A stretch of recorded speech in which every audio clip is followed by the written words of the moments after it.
मैं वेणु देशमुख तीजन बाई की छोटी बहन की बहू और उनसे 1 मिनट 18 सेकंड बात हुई तो सर का सचिव कॉल किए थे तो बोले कि प्रधानमंत्री जी आपसे बात करना चाहते हैं। तो बोली ठीक है सर, ऐसे करके बोली तो वो सीधा सर को कॉल दिए। फिर बोले नमस्ते वेणु जी, बोले मैं भी नमस्ते, ऐसे करके बोली।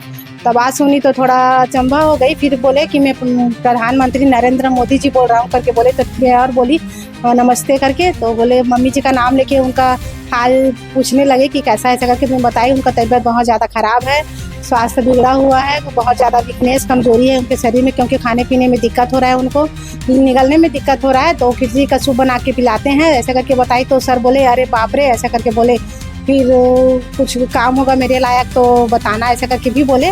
तो ठीक है सर करके बोली और बताया कि मैं यहाँ राज्योत्सव में स्थापना दिवस के दिन नया रायपुर आया हुआ हूँ। मिलना चाहता था लेकिन किन्हीं कारणों नहीं मिल पा रहा हूँ, इसलिए हाल चाल पूछ रहा हूँ फ़ोन करके, ऐसा करके बोले। तो ठीक है सर, थैंक यू करके बोली मैं उनको। कलेक्टर साहब भी आए थे दुर्ग के, और एसडीएमओ सर वो भी आए थे, और कलेक्टर सर के उसकी मिसेज भी आई थी।